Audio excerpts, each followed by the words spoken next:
Ինչ անել, եթե ձեր փոքրիկին նեղացնում են։ Ինչպես սովորեցնել երեխային քաղաքավարի պաշտպանվել։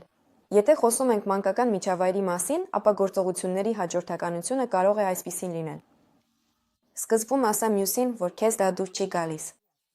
Օրինակ, ինձ դուր չի գալիս, որ դու ինձ հրում ես։ Եթե նա չի դադարում։ Ձեռքդ առաջ պարզիր ու բարձր ասա, կանգնիր։ Դադարեցրու։ Ինձ դա դուր չի գալիս, եթե դա էլ չօգնեց։ Հեռացիր նեղացնողից որքան հնարավոր է հեռու։ Եթե նա գալիս է հետևիցդ, դիմիր մեծահասակի օգնության։ Այս հմտությունը յուրացնելը կարող է տևել մի քանի տարի։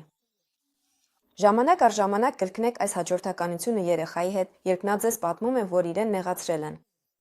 Անցեք նրա հետ ամբողջ ալգորիթմով։ Պարզեք, թե որ քայլի վրա է երեխան կանգ առել։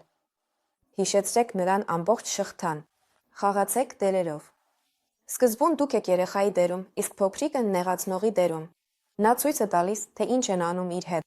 իսկ դուք ցույց եք տալիս, թե ինչպես պետք է արձագանքել դրան։ Կարելի է մի քանի անգամ կրկնել, ապա փոխեք դերերը, երեխան ցույց կտա, թե ինչպես է ինքն իրեն պաշտպանելու։